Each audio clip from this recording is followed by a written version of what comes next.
Hey church, Heather here. So glad to be back bringing you another daily Devo. Last week we ended the book of Romans, and so now we are going to be starting in 1 Corinthians. 1 Corinthians was a book a letter written by Paul to the church of Corinth. And so when we look at a letter like this, it's important for us to look at the context and the people of who it was written to. Corinth is a church that lived in a time of diversity and lived in a time of unsanctification and immorality, and God was calling and working through Paul to ask them to be faithful servants for him.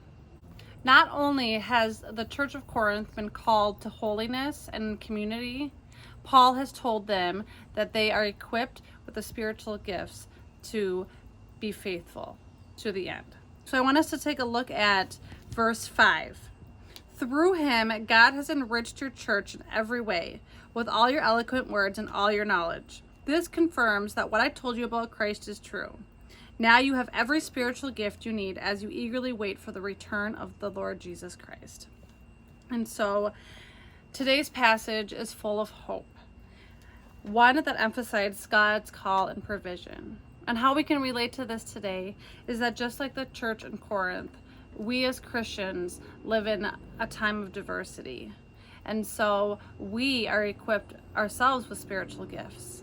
And we can be faithful through that and be called to live a life of holiness and bring community to our churches around the world. And we can thrive on that until the day that Christ returns.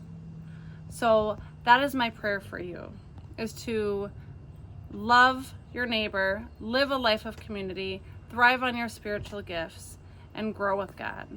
So excited to dive into the book of Corinthians with you. Have a great day.